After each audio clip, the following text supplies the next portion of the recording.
우리에게 주시는 하나님의 말씀 신약성경 요한복음 4장 23절과 4절에 있는 말씀, 제가 가지고 있는 성경 신약 147페이지입니다. 요한복음 4장 23절과 4절에 있는 말씀 봉독합니다. 아버지께 참으로 예배하는 자들은 신령과 진정으로 예배할 때가 오나니 곧 이때라. 아버지께서는 이렇게 자기에게 예배하는 자들을 찾으시느니라. 하나님은 영이시니 예배하는 자가 신령과 진정으로 예배할지니라. 아멘. 오늘도 살아계신 하나님의 은혜와 평강이 우리 모두에게 넘쳐나기를 간절히 소원하고 축복합니다. 여러분, 우리가 믿음 생활을 함에 있어서 가장 중요한 것이 무엇일까요? 참으로 많이 있습니다. 기도 너무너무 중요합니다. 기도 없이는 아무것도 할 수 없고, 기도를 통해서 하나님의 힘을 덧입고 하나님의 뜻을 또한 깨달을 수 있기 때문입니다. 은근 중요합니다. 봉사, 또 사랑하는 것, 섬기는 것 너무너무 중요합니다. 그러나 가장 중요한 것은 누가 뭐라 하여도 예배입니다. 예배는 생명이기 때문입니다. 왜 예배가 중요한가요? 바로 예배라 하는 것은 하나님을 섬긴다라고 하는 뜻이 있기 때문입니다. 오늘 성경은 우리에게 그렇게 말씀하십니다. 예배하는 자는 신령과 진정으로 예배할지니라. 대통령이 참모들을 세우고 각 부의 장관들을 세웁니다. 왜 그들을 세운가요? 자기들 마음대로 그 부서를 이끌라고 하는 것이 아니라 내 입이 되고 내 생각이 되고 내 손과 발이 되어서 자기 뜻에 따라 각 부서를 잘 이끌어 달라고 참모를 세우고 장관을 세울 것입니다. 만약 대통령의 뜻에 어긋난다고 하면 여지없이 경질을 하고야 말 것입니다. 하나님께서는 사람을 왜 만드셨습니까? 사람의 제일 되는 목적이 무엇입니까? 하나님을 영화롭게 하는 것, 하나님을 예배하는 것, 하나님을 섬기라고 사람을 창조하셨음을 성경은 우리에게 분명하게 말씀합니다. 그런데 하나님을 섬기지 못하면 어떻게 될까요? 여지없이 버림받을 수밖에 없습니다. 에덴에서 쫓겨날 수밖에 없습니다. 사람의 목적은 하나님을 영화롭게 하는 것입니다. 하나님을 섬기고 예배하는 것입니다. 오늘 말씀은 우리가 너무나 잘 아는 말씀입니다.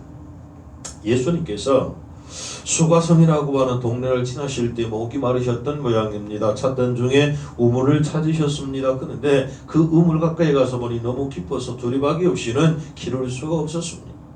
사람 오기를 기다렸습니다. 한 여인이 옵니다. 사마리아 여인이었습니다. 이 여인을 향하여 예수님께서 말씀하십니다. 요한복음 4장 9절, 물을 달라고 하신 예수님 앞에 이 여인이 당신은 유대인으로서 어찌하여 사마리아 여자 나에게 물을 달라 하십니까? 라고 하는 말을 시작으로 이런저런 이야기를 하시다가 오늘 본문 23절과 4절의 말씀을 하고 계십니다. 아버지께 참으로 예배하는 자들은 신령과 진정으로 예배할 때가 오나니 곧 이때라. 아버지께서는 이렇게 자기에게 예배하는 자들을 찾으시느니라. 하나님은 영이시니 예배하는 자가 신령과 진정으로 예배할지니라. 아멘. 주님은 우리를 향하여 신령과 진정으로 예배할 것을 말씀하십니다. 유럽에 있는 오스트리아는 기독교 국가로서 조상대대로 뿌리 깊게 신앙이 자리 잡고 있는 그런 나라입니다. 그래서 주일에 장사를 하거나 일을 하는 사람들은 우리나라 돈으로 약 400만 원가량의 벌금을 물게 되어 있습니다. 일을 하거나 장사를 하는 사람에게 400만 원의 벌금을 물리는데 예배하지 않으면 벌금이 없습니다. 그래서 그럴까요? 교회는 텅텅 비어 있습니다. 수백 수천 명이 들어갈 수 있는 그 교회에 약 30여 명가량이 앉아서 예배하는 모습이 사진으로 촬영된 바 있습니다. 유럽이 왜 타락되어져 가나요? 유럽이 왜 그렇게 악나라여지나요? 그것은 예배가 사라지기 때문입니다. 예배가 사라진 그곳에 하나님이 계시지 않습니다. 신령과 진정으로 예배하는 그곳에 하나님의 계심을 믿으시기를 바랍니다. 그렇다면 여러분, 참 예배는 어떤 예배일까요? 어떤 예배가 참된 예배일까요? 이 사실을 알기 위해서는 먼저 참된 예배가 아닌 것이 무엇인가, 그 반대를 먼저 생각해 보십시오. 그 첫째가 출석이 예배가 아니라는 사실입니다. 이 자리에 앉아있다고 해서 예배 드리는 자가 아니라는 말입니다. 예배 시간에 예배드리는 현장에 앉아있으면 예배드리는 것이라고 착각하지 말기를 바랍니다. 이는 출석자이지 예배자가 아닙니다. 오늘 장로님이 아들 하나 있는 것이 교회 가기를 그렇게 싫어했습니다. 장로님이 매 주일마다 그 아들을 위해서 기도하면서 억지로 손을 잡고 교회에 끌고 갔습니다. 어쩔 수 없이 그 아들은 아버지에 의해서 끌려가 그 예배 자리에 참여하고 있습니다. 그러던 중에 어쩔 수 없이 아버지가, 장로님이 해외 출장을 가게 되었습니다. 아들 두 손을 꼭 잡고 아들에게 부탁합니다. 아들아, 주일이면 반드시 교회 나가야 한다. 아들아, 주일날이면 반드시 교회 나가서 예배하여야 한다. 투명스럽게 알았어요. 걱정하지 말고 다녀오세요. 내가 주일 확인할 거야. 전화로. 알았다니까요. 다녀오세요. 그리고 갔습니다. 주일이 지났습니다. 월요일날 여지없이 국제전화가 걸려왔습니다. 그리고 아들에게 묻습니다. 너 어제 교회 갔니? 네, 교회 갔어요. 그럼 누가 기도했어? 몰라요. 늦게 가서. 그래? 오늘 목사님 무슨 말씀하셨어? 그것도 몰라요. 아니 왜? 예배 드렸다며. 돌아서 몰라요. 그래? 그럼 흥문 기도는 누가 했니? 그것도 몰라요. 야, 아는 게 뭐 있니? 왜 몰라? 일찍 나왔거든요. 여러분, 이 아이도 분명히 아버지가 너 예배 출석했니? 예배 참석했냐 했을 때 했다고 했어요. 그런데 아는 것이 하나도 없어요. 예배일 수 없다는 말입니다. 그런데 성경에 보면 가인도 예배하였음을 성경은 말합니다. 제사 드렸습니다. 하나님 앞에 예배한 이후에 그 동생 아벨을 죽였다라고 하는 사실이 우리에게 충격을 가져다 줍니다. 인류 역사상 최초의 살인이 예배 후에 일어났다는 사실을 우리는 기억해야 합니다. 예배하는 것 중요합니다. 그러나 더 중요한 것은 어떻게 예배하느냐, 이것이 더 중요합니다. 예배하는 자리에 앉았다고 해서 예배드리는 것 아닙니다. 그는 단지 출석자일 뿐입니다. 둘째, 사람 중심은 예배가 아닙니다. 사람 중심의 예배는 예배가 아닙니다. 예배의 중심은 누가 뭐라 하여도 하나님이십니다. 하나님 한 분만이 예배를 받으실 분입니다. 예배를 통해서 나타나실 분은 그 누가 아닙니다. 오직 하나님이십니다. 사람은 사라져야 합니다. 사람이 나타나는 것은 예배가 아닙니다. 가끔 축하 예배를 드릴 때가 있습니다. 환갑이니 칠순이니 팔순이니 이런 축하 예배 혹은 다른 축하 예배 될 때가 종종 있는데, 예배라고 하는 말이 들어가면 하나님이 주인공이어야 하는데 그렇지를 않더라는 말입니다. 사람이 주인공이 되면 그것은 예배가 아닙니다. 오직 하나님이 예배가 되어야 합니다. 학위를 받으신 목사님들이나 학위를 받으신 분들도 무슨 박사학위 축하 예배 그렇게 들을 때가 있으면 가끔 참석을 합니다. 그런데 그거는 축하식이라고 해야지 예배가 아니라는 말입니다. 왜냐하면 그 사람이 중심이 되면 이미 예배가 아니기 까닭에 그렇습니다. 우리의 삶이 예배가 되기를 원하면 하나님 중심이 되어야 합니다. 우리의 생활이 예배이기를 원한다면 하나님 중심의 생활, 그 삶을 살 때 하나님은 그 삶과 생활을 통하여 영광 받으실 줄로 믿습니다. 여러 목사님이 이런 얘기를 합니다. 설교를 하는데 여자 집사님 한 분이 제법 큰 교회인데요. 도중에 가끔 살짝 일어나고 두리번 하는데 굉장히 신경 쓰이거든요. 여러분은 나만 보고 있지만 앞에서는 전체가 아무리 넓어도 다 볼 수 있거든. 그런데 한 번만이 아니고 가끔 일어나서 두리번 하니까 설교를 하시던 중에 생각이 어때요? 왜 그럴까? 저 집사님 왜 그럴까? 생각합니다. 아, 어느 집사님이 오셨나 안 오셨나, 우리 식구들이 다 왔나, 긍정적으로 생각을 해서 설교를 마치고 그래도 신경이 쓰였던 모양입니다. 그래서 그 집사님을 찾아가서 물었습니다. 이 집사님, 예배 시간에 뭘 그렇게 궁금해하셨어요? 왜 그러셨어요? 그랬더니 이 집사님이 그러시더랍니다. 목사님, 글쎄 이 집사 그 집사가 그저께까지 갯돈을 줘야 되는데 아무 연락이 없어요. 그래서 교회로 왔나 안 왔나 보았을 깜짝 놀랐습니다. 아니, 집사님 그럼 갯돈 받으러 교회 오셨어요? 예배 드리러 온 것 아니에요? 그랬더니 이 집사님이 뭐라 그러셨게요? 대답이 꽉 아닙니다. 아이, 목사님 겸사겸사해서지요. 하나만 되나요? 여러분, 겸하여 드리는 것은 예배가 아닙니다. 예배는 오직 예배이어야 합니다. 다른 어떤 것도 없습니다. 예배는 오직 예배이어야 함을 믿으시기를 바랍니다. 목사님이 그 얘기가 끝나자면 이렇게 얘기합니다. 우리 교회는 권사님 아버지 주일이면 절대로 빠진 적이 없다. 철저하게 주일을 잘 지키시는데 어느 날 한 주일을 갔더니 권사님이 나오시지 않는 겁니다. 있어야 할 자리에 있지 않는 그분은 목사님은 보잖아요. 그러니까 궁금한 겁니다. 이 집에서 권사님이 어디 아프셨나? 출타하시면 얘기를 하실 텐데 아닌데 왜 그러셨을까? 여하튼 예배를 마치고 바로 신방을 갔습니다. 안 계십니다. 월요일날 갔습니다. 권사님을 만났습니다. 건강합니다. 아니 권사님 어디 왜 안 나오셨어요? 괜찮으셨어요? 그랬더니 권사님 가라사대 예 저기 교회 갔어요. 저쪽 교회. 깜짝 놀랐어요. 아니 왜요? 권사님 우리 교회를 안 왔고 왜 그 교회 가십니까? 그랬더니 권사님이 그러시더랍니다. 목사님 아시다시피 우리 막내 아들 장가 보내야 되잖아요. 그런데요 그 교회 친구 권사님이 우리 교회 성가대 소프라노를 하는 성가대석에 앉은 소프라노 두 번째 있는 아가씨가 참하다. 그러니까 네가 와서 한번 봐라. 그러면 내가 소개해 줄게. 그래서요 우리 며느리감 될 여자가 있다 그래서 갔어요. 여러분, 예배를 드리러 간 것이 아니라 예배 구경꾼으로 참여한 것 아닐까요? 혹시 지금 이 자리에 예배 구경꾼으로 오신 분 계신가요?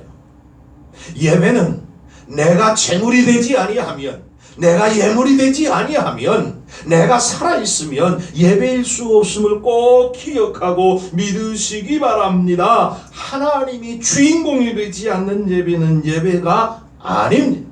그렇다면 어떤 예배가 참된 예배일까요? 오늘 성경은 그 답을 신령과 진정으로 예배할지니라. 아멘. 신령과 진정으로 드리는 예배가 참된 예배라고 말씀을 합니다. 예배는 보는 것이 아닙니다. 드리는 것입니다. 예배 보러 간다? 이제 이 시간 이후로는 우리의 입에서 완전히 지워버리시기 바랍니다. 어떤 자매가 목사님에게 이런 상담을 하였답니다. 목사님, 저는 예배를 드려야 하는데 예배를 늘 보고 있습니다. 목사님을 보고 성가대를 보고 꽃꽂이 한 것을 보고 장로님이 기도한 것을 보고 목사님 어떻게 하면 예배를 보지 않고 드릴 수 있을까요? 그렇습니다. 여러분, 어떻게 하면 예배를 보지 않고 신령과 진정으로 예배할 수 있을까요? 이 질문을 통해서 이 질문을 킬케고르라고는 유명한 사람이 명쾌하게 대답을 해놓았습니다. 그것을 열어들면서 어떻게 하는 것이 신령과 진정으로 예배하는 것인가? 예배 보는 구경꾼이 아니라 예배 드리는 주인공이 되신 하나님 앞에 내가 제물이 되고 예물이 되어서 드릴 수 있을 것인가 함께 배울 수 있기를 원합니다.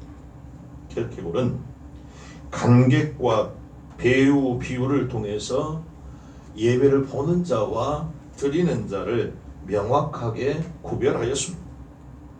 관객은 연극을 보는 자요, 배우는 연극을 드리는 자입니다. 예배에서 우리 모두는 배우처럼 드리는 자가 되어야 할 것을 말합니다. 예배 드릴 때 관객은 누구냐? 오직 한 분, 여호와 하나님이시라고 말씀합니다. 우리 모두는 예배를 드려야 하고 하나님 한 분만이 예배를 보시는 것이 참된 예배라는 말씀입니다. 우리는 예배를 드리는 자요, 하나님은 예배를 받으시는 보시는 분이십니다. 배우는 드리는 이요, 관객은 보는 이이기 때문이죠. 그러면 배우가 가져야 할 자세가 어떤 자세일까? 예배하는 자는, 예배를 드리는 자는 어떤 자세를 가져야 하는가? 첫째로 배우는 늦지 않습니다. 여러분, 배우가 늦은 연극이 있던가요? 어떤 리허설을 한다든지 촬영을 할 때에 그 배우가 늦으면 어떻게 된가요? 모든 사람들은 미움을 받게 될 것입니다. 배우가 늦으면 연극이 되지 않습니다. 그렇습니다. 예배에 늦으면 이미 예배를 드리는 자가 아니요, 보는 자라는 말입니다. 이것은 신령과 진정으로 예배를 드리는 것이 아닙니다. 예배 시간에 습관적으로 늦게 참여하는 이가 있습니다. 고쳐야 합니다. 그는 스스로를 고백해야 합니다. 나는 예배를 드리는 자가 아니라 드리는 출석꾼일 뿐이다 라고 말입니다. 둘째로 배우는 일찍 가지 않습니다. 배우가 일찍 가버리면 연극이 될 수가 없지요. 배우는 관객이 다 나간 다음에 그때 비로소 갑니다. 배우가 가버린 연극이 세상에 어디 있을까요? 배우는 연극이 다 끝난 후에 숙소로 돌아갑니다. 이것이 연극을 드리는 자세입니다. 먼저 가면 안 됩니다. 이것은 예배가 아니라 출석자일 뿐입니다. 아무리 바쁘고 아무리 급한 일이 있어도 마지막 끝날 때까지 끝까지 지키는 자가 예배하는 자라고 말을 합니다. 셋째, 배우는 졸지 않습니다. 배우가 졸면 연극이 되지 않습니다. 관객은 졸아도 별로 표시가 나지 않지만 배우가 졸면 바로 표시가 납니다. 연극이 될 수가 없습니다. 배우가 졸면서 연극하는 거 보셨나요? 배우가 졸면서 어떤 극을 할 때 그 극에 참여하는 거 보셨나요? 예배 시간에 저는 예배를 드리는 이가 아니라 예배를 보는 이일 뿐입니다. 초대교회 세리의원이 소속되어 있던 쿰란 공동체라고 하는 곳이 있는데 그 공동체에서는 교회인데요, 예배 시간에 조는 사람이 있으면 그 사람은 벌칙으로 한 달 동안 예배 못 참석하겠다. 조는 예배 드리는 사람이 아닙니다. 출석하는 이일 뿐입니다. 넷째, 배우는 연극의 내용을 분명하게 파악합니다. 배우는 대사를 암기합니다. 그리고 분명히 연극의 흐름을 알고 있습니다. 그러나 관객은 대사 몇 개쯤 잊어도 상관없습니다. 그냥 넘쳐버려도 상관이 없습니다. 예배를 드리는 사람은 내가 재물이 까닭에 설교 내용을 정확하게 파악할 줄 알아야 한다는 말입니다. 집에 돌아가서 예배 드리지 못한 이들에게 설명할 수 있고 전달할 수 있는 그 집중력이 필요로 하다는 말씀입니다. 다섯째, 배우는 감정을 준다라고 말합니다. 감정을 주는 이가 배우요, 그 주는 감정을 받는 이가 관객이라고 말합니다. 배우는 울리고 관객은 웁니다. 배우는 웃기고 관객은 웃습니다. 배우는 슬프게 하고 관객은 그 슬픔에 동요됩니다. 감정을 줄 아는 이가 배우라는 말입니다. 성도 여러분, 예배 시간에 무표정 무감정? 아니요, 감정을 표현할 줄 알아야 예배 드리는 자라는 말입니다. 하나님을 만나는 감격에 흥분할 줄도 알아야 합니다. 벅찬 감격의 소리를 지를 줄도 알아야 합니다. 하나님 앞에 아멘 아멘 하며 하나님 앞에 찬송할 줄도 알아야 합니다. 화답할 줄도 알아야 한다는 말입니다. 배우는 행동합니다. 그러나 관객은 구경합니다. 조용히 앉아서 축구를 구경하던 수많은 사람들이 골이 들어가면 자기가 응원하는 팀에 골이 들어가면 어떤가요? 가만히 앉아서 골 들어갔네. 야구 구경 갑니다. 자기가 응원하는 팀이 홈런을 쳤습니다. 어떻던가요? 홈런 쳤네. 그렇던가요? 소리를 지릅니다. 환호성을 지릅니다. 벌쩍벌쩍 뜁니다. 여러분 예배할 때 내게 은혜가 임할 때에 하나님의 은혜가 내게 임할 때에 속으로 감당하려고 하지 마세요. 밖으로 표현하세요. 아멘으로 표출하세요. 표현으로 우리의 표정으로 표출로 밖으로 발산하세요. 왜요? 하나님은 그 감정을 보시고 기뻐하시기 때문입니다. 여섯째, 배우는 아무렇게나 옷을 입지 않습니다. 배우는 그 배역에 맞는 옷을 입고 나옵니다. 그러나 관객은 자기 입고 싶은 대로 입고 옵니다. 아무렇게나 옷을 입고 예배하러 오는 자, 예배 드리는 사람이 아닙니다. 예배를 보는 자일 뿐입니다. 비싸고 좋은 옷, 고급스러운 옷을 입으라는 것이 아닙니다. 정성스럽게 입고 예배하여야 한다는 말입니다. 대통령을 만나러 간다면 몸빼 바지 입고 갈 사람이 있을까요? 지금은 모르겠습니다. 옛날에 청와대 출입했던 분들이 그 얘기를 합니다. 최소 일주일 전에는 모처에 모여서 옷 매무새며 말하는 표현, 얼굴 표정, 대통령 앞에서 어떻게 하여야 하는가를 최소 일주일 전에 가서 훈련받고 그리고 대통령을 만나러 간답니다. 아무렇게나 바쁘다고 해서 생활이 힘들다고 해서 아무렇게나 예배에 참여해야 하지 해서는 안 된다는 말입니다. 왜냐하면 우리는 하나님께 드려지는 배후로 하나님께 예배를 드리러 오는 자이기 때문에 그렇습니다. 일곱째는 배우는 관객을 만족해 하는데 온 정신을 집중합니다. 배우의 존재 목적이 무엇인가요? 관객을 만족시키는 데 있지 않을까요?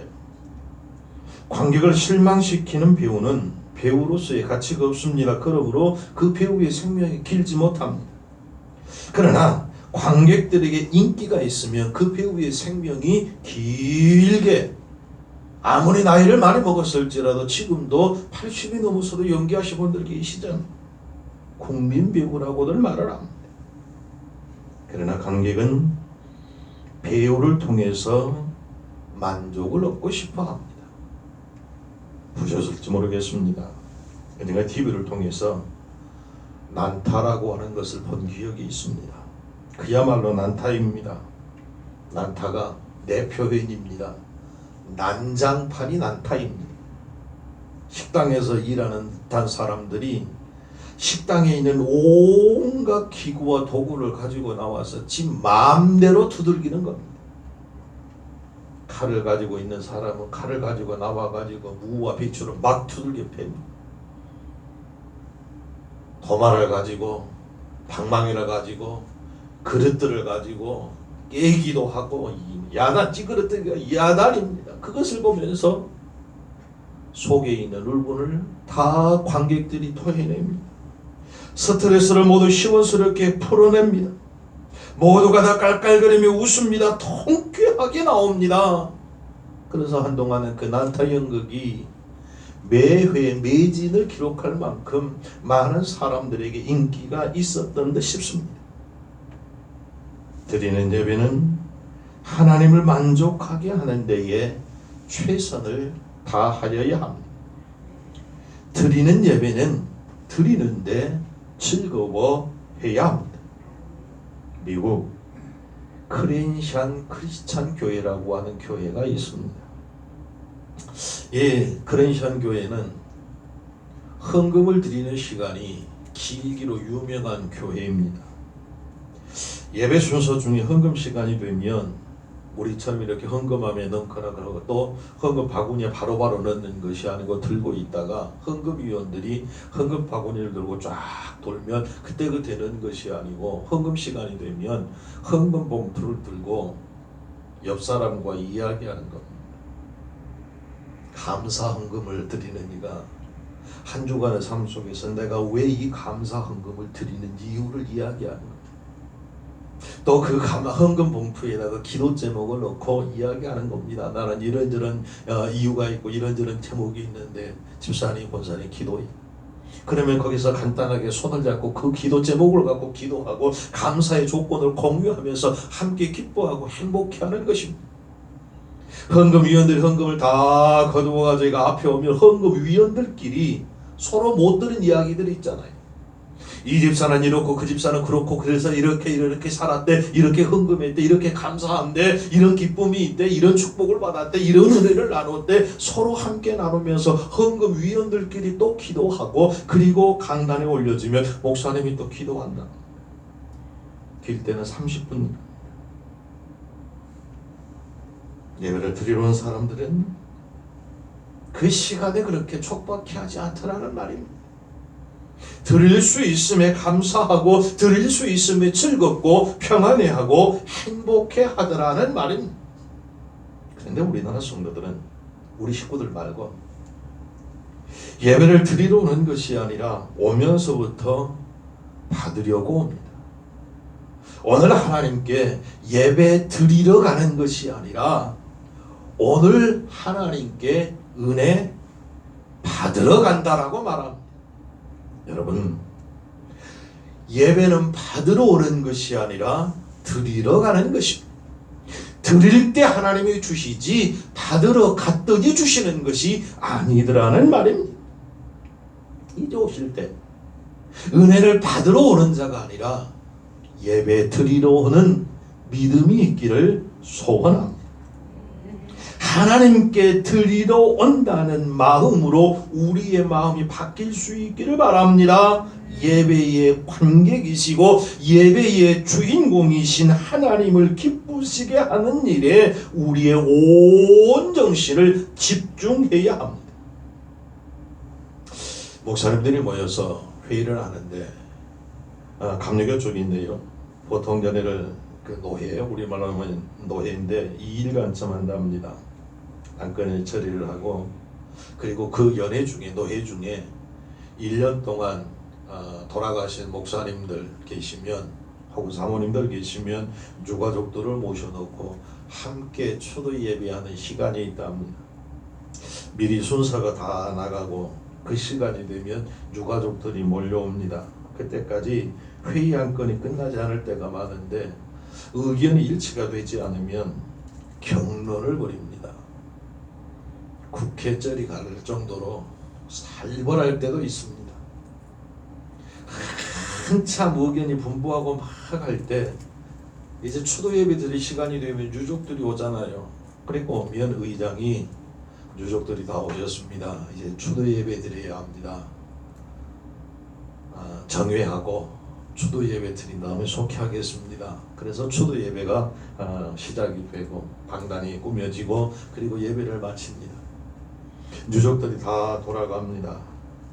회의가 속개되었습니다. 서서히 추도 예배전 분위기가 살아나는가 싶더니 다시 한번 싸움판이 벌어지기 시작합니다. 내 의견만 맞다는 겁니다. 당신 의견은 무조건 틀리다는 겁니다. 싸우고 야단이. 여러분 생각해 보십시다. 이것이 과연 진정한 예배일까요? 하나님께 예배를 드렸으면 하나님의 성품이 임재하여야 하는 것 아닐까요? 예배할 때는 은혜롭게 하더니 회의만 하며 싸움을 하는 교회들도 있습니다. 그것은 예배하는 것 아닙니다. 가인이 하나님께 예배하였지만 바로 예배가 끝난 이후에 하벨을 쳐 죽였다는 사실 우리는 늘 기억해야 합니다. 예배 전에 싸우던 마음은 용서를 빌고 용서하고 드려야 하나님께 진정 신령과 진정으로 드리는 예배가 되지 않을까요? 하나님을 기쁘시게 하는 예배가 되는데 우리 온 마음이 집중해야 합니다. 그렇습니다. 배우 같은 예배는 드리는 예배이고 관객 같은 예배는 보는 예배입니다. 결론의 말씀을 드리고 오늘 말씀을 맺습니다. 신령과 진정으로 예배 드리는 예배는 어떤 예배일까요? 계획해고는 7가지를 얘기합니다. 늦지 않습니다. 일찍까지도 않습니다. 졸지 않습니다. 내용을 정확하게 표현합니다. 감정을 줍니다. 아무렇게나 옷을 입지 않습니다. 관객을 만족하게 하는데 온 정성을 다합니다. 우리의 생각, 우리의 전부가 예배의 주인공이신 하나님을 향하는, 하나님께만 집중하는 그런 예배 되기를 축복합니다.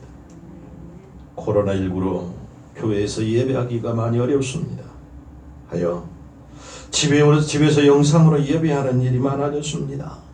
비록 집일지라도 예배를 보는 성도가 아니라 신령과 진정으로 살아계신 하나님께 드리는 예배,